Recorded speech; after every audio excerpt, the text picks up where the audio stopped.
The most defining image from the year 1975 was that of American-made Sikorsky helicopters, the CH-53s, flying out of the US Embassy building in Saigon. It marked the end of the Vietnam War. America, the world's mightiest military power at that time, had fought in Vietnam for 10 years, much of the previous decade, and was not able to win in South Vietnam. It was not able to run over the Vietcong, the guerrilla army of the communists in North Vietnam. Now, America did what it has always done up until then and subsequently, and that was to cut a deal. This time around, it cut a deal with the Vietcong, with the North Vietnamese army, and left the scene. 45 years later, the most defining images in another part of the world, thousands of kilometers away from Saigon, was that of Black Hawk American-made helicopters exiting the Kabul airport. This was 20 years after the War on Terror began. This was in the year 2021. Again, America, the world's foremost military and economic power, could not defeat the Taliban. It could not make the Taliban, a bunch of ragtag guerrilla fighters, surrender, and it eventually cut a deal and left the country. Now, as Russia stands on the cusp of an invasion of Ukraine, the question that's being asked, even though it's in hush-hush terms on the streets of Kyiv, is this: will America stand by Ukraine till the very end, or will it cut a deal with Vladimir Putin and leave Ukraine in the same fate as Afghanistan or Vietnam?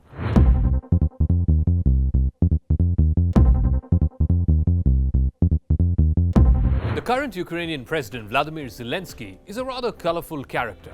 He was a comedian on Ukrainian television. In 2019, on New Year's Eve, Zelensky used the platform of his powerful TV show to announce his bid to run for Ukrainian president.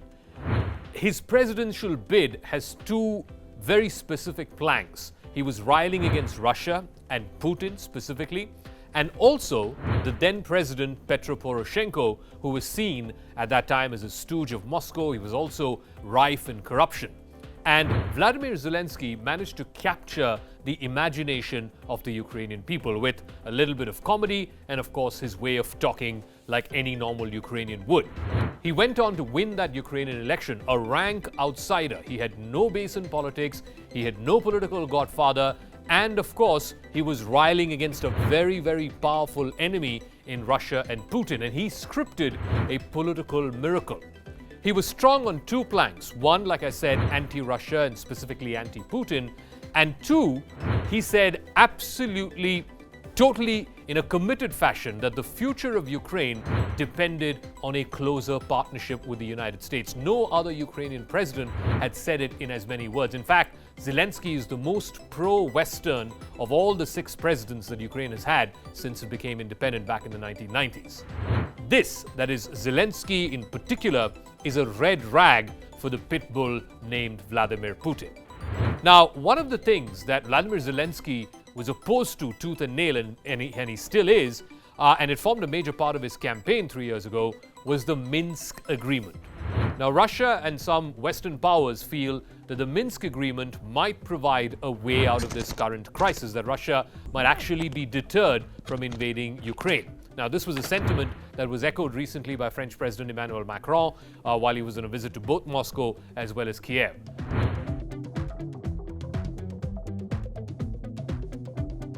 The Minsk agreement, the first one, the Minsk I, was signed in 2014. This was immediately after Russia invaded what was called Crimea, the southeastern part of Ukraine, and thereafter this Minsk I agreement brought about a temporary ceasefire, a cessation of military hostilities between Ukraine and Russia.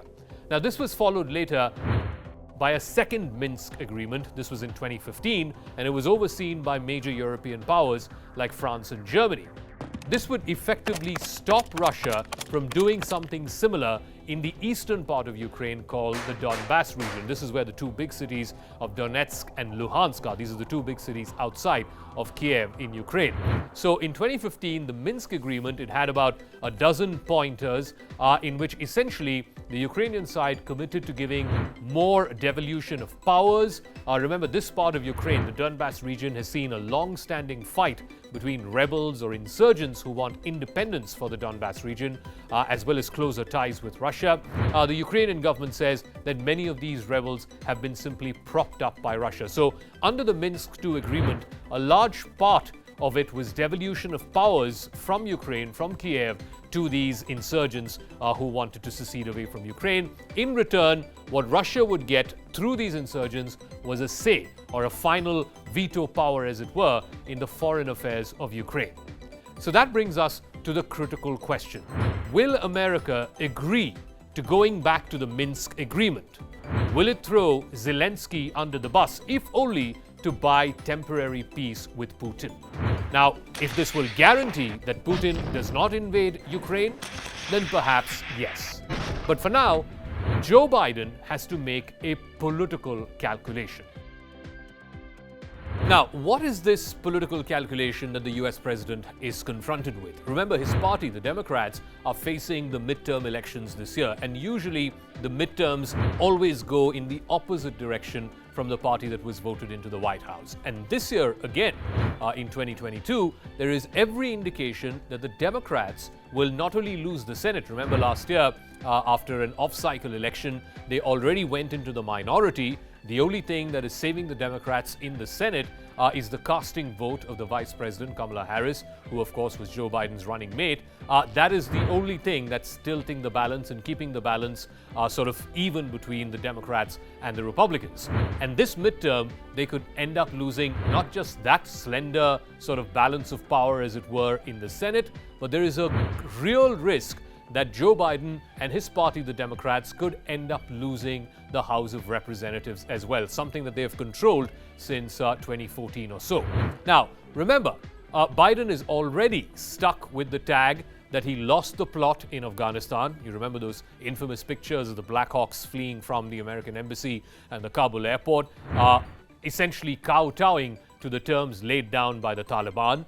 Many American experts, political commentators have said that this is the single biggest foreign policy blunder, not just in this presidency, but across the last 2 or 3 presidencies that has been witnessed in the United States of America. So the question is, can he ill afford to lose to Russia? And of course, Putin has always been America's perennial nemesis, and that too in an election year when his party is up against very tough odds in the midterm elections. But having said that, here's the thing about American politics. Foreign policy has never really been a vote-deciding issue in the United States, and particularly so for the midterm elections. Now, if you go back in history and you look at the entire anti-Vietnam War movement back in the 1960s, that is not what cost Richard Nixon his job. It was Watergate. It was the allegation that he used members of the Republican Party to break in to the Democratic headquarters at Watergate. That is what cost him his job. Even in this century, the Iraq War, and there was a heightened sort of anti-Iraq war sentiment across America in the latter half of the 2000s. Many say that was one of the big reasons why Barack Obama was propelled into office.